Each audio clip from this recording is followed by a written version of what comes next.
Ready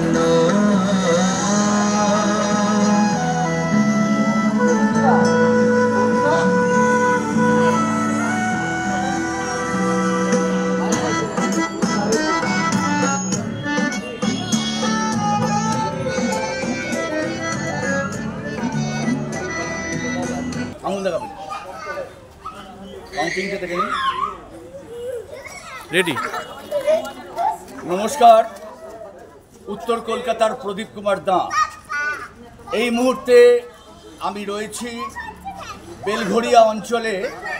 আমরা দেখতে পাচ্ছি যে বেলঘরিয়া অঞ্চলে বীরেন্দ্র স্মৃতি সংঘ পাঠাগার, যে পাঠাগারের পক্ষ থেকে উদ্যোগ নেওয়া হয়েছে, এটাই হচ্ছে প্রথম বছর 2024-এ।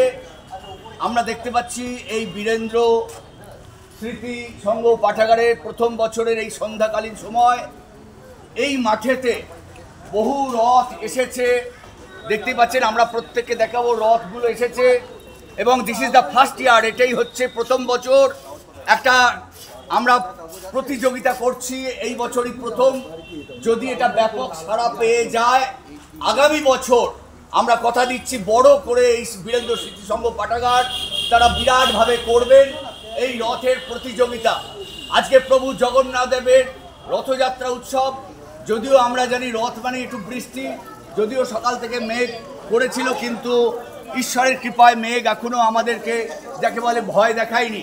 আমরা তাই প্রত্যেককে বলবো যে আপনারা এই প্রচার দেখা মাত্র পরের বছর এখন থেকে প্রস্তুতি নিন। এবং আমি প্রত্যেককে দেখাতে বলবো, তার মধ্যে আমি যার উদ্যোগে এসেছি, যার বাড়িতে এসেছি, যার উদ্যোগে এখানে আয়োজনে হয়তো ব্যাপক সাড়া পেয়েছে, সেই হচ্ছে আমার খুব প্রিয়জন মানুষ, যিনি রক্তদান আন্দোলনের সঙ্গে যুক্ত শুধু নয়, একজন মানে অতি সাধারণ ব্যক্তি হয়েও তিনি একজন বড় কিন্তু মানে যাকে বলে সংগঠক। আসুন আমি সোমদাকে দেখাতে বলছি, একটু আসুন আপনি জয়ন্ত সোম, প্রেসিডেন্ট অফ থ্যালাসেমিয়া। আমরা জানি আমাদের খুব বড় সংগঠন, ওর পরিচয়টা বারবার দিতে বারণ করছে, তবুও আমি বলবো আজকে জগন্নাথকে যাই করি না কেন, মানব সেবাই হচ্ছে পরম সেবা, মানব ধর্মই হচ্ছে পরম ধর্ম। আমরা চাইছি যে এই প্রচার আপনাদের কাছে ব্যাপকভাবে চলে যাক এবং আগামী বছর বহু দূর দূরান্ত থেকে বড় বড় রথ এই মাঠে প্রবেশ করবে। এবং আমি প্রত্যেককে স্যারকে বলবো একটু দেখাতে, একটু প্রত্যেকে যে বাচ্চাদের মুখগুলো একটু দেখাতে, যে কত ছোট ছোট মিষ্টি মুখের ছোট ছোট ছেলে মেয়েগুলো তারা রথ নিয়ে এসেছে, আরও বোধহয় রথ আসছে। আমরা ওদিকে দেখিয়ে দিন একটু। আর বিশেষ করে সংগঠকদের মধ্যে আমি এই মানুষটিকেও দেখাচ্ছি, যেই মানুষটাকে না দেখালেই নয়।